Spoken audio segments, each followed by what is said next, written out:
This final video from 2 Timothy is going to be a short one. There's not much left in the book. Here's the summary.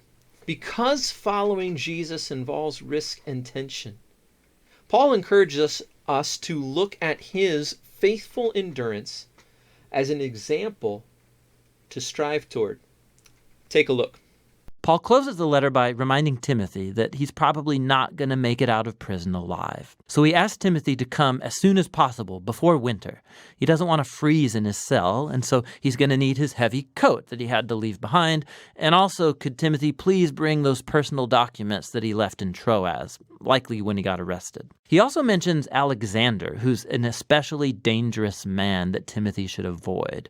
He's probably responsible for Paul's most recent arrest.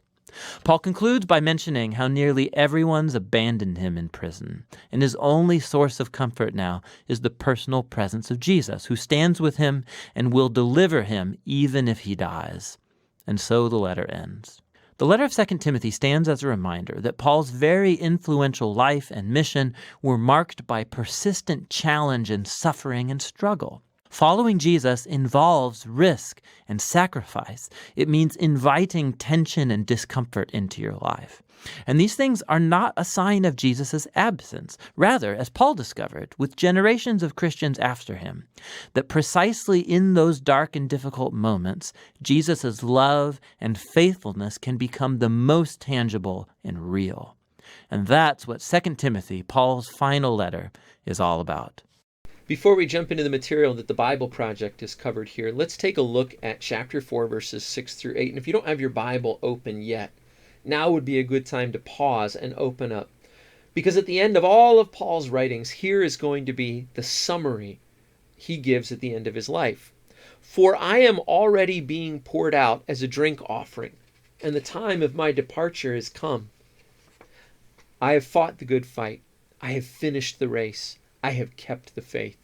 Henceforth there is laid up for me the crown of righteousness, which the Lord, the righteous judge, will award to me on that day, and not only to me, but also to all who have loved his appearing. This is the model that Paul encourages us to follow as we seek to follow Christ. He says, suffering, I've endured it. Life was suffering. Life was a fight, and I fought it. Life has been a race, and I'm finishing it. Life has been about faith, and I have kept it.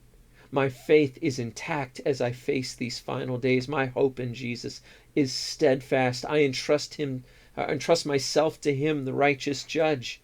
Who is he going to reward? He's going to reward those who long for his appearing. We loved his appearing when he came as a child, and then as the crucified Messiah and the resurrected Lord. And we love his appearance, his coming yet in the second coming. That was such a big feature in 1st and 2nd Thessalonians.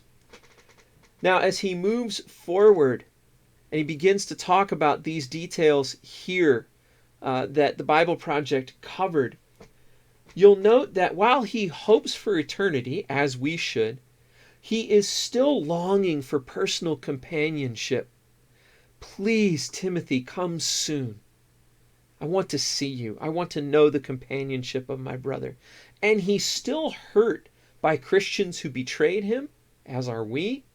And he is hurt by those who opposed him. He sees the danger, like this guy, Alexander. He has felt abandoned, but he knows Jesus is with him. And there's comfort in that. And there's comfort for us in that. But that doesn't mean we don't also have comfort in our fellow Christians, as Paul longs to see Timothy. And his needs are really practical. This is not some super spiritual Paul sitting in the prison, fasting in freezing temperatures and just awaiting his death. He says, hey, it's getting cold. Please bring my coat. And I want to continue to learn and remember and study. So bring my scrolls and documents. Boy, if you were in prison, would your books and your Bible be the first thing you asked for? I hope so. Maybe, maybe not. But it's worth noting here that these are practical concerns. Paul finishes, or the Bible Project finishes, by saying that this theme we've talked about all along, following Jesus, involves risk and it involves tension. There are going to be hard things happen, and you're not going to know how they're going to turn out. and there's going to be tension with other people in the church, outside of the church. Notice that a lot of Timothy's tension was in the church with false leaders. But they wrap up the video really well by pointing out this is not a sign of Jesus' absence when you suffer or you have tension. No, it's actually a sign of his love and faithfulness, because in dark and difficult moments, his love and faithfulness become tangible and real. We're feeling that, many of us, in the midst of COVID right now. I hope that you're sensing that. That brings us to the end of 2 Timothy, but I just want to share a song with you. I'm just going to read the lyrics and put them on the screen for you. You can go and look this up. I don't know that they did this, but I think that this song called Wait by a group called Beautiful Eulogy could easily have come right out of the book of 2 Timothy and serves as a summary. So here you go. We will not lose heart, even though this present age will waste away. We will surely suffer, but it's a slight momentary trouble. The deconstruction is painful, but the transformation is beautiful. When we, the children of God, are crushed under the heavy affliction of this world, be reminded that it's weightless in comparison to the eternal measure of God's glory. We have lost our eyes for the unseen. We have swallowed the false hope of the visible. So we must realize, Easter Sunday, the empty grave, and revel in the certainty of Jesus' resurrection with the assurance of renewal, considering it worthy to suffer for the faith. So we will worship while we wait.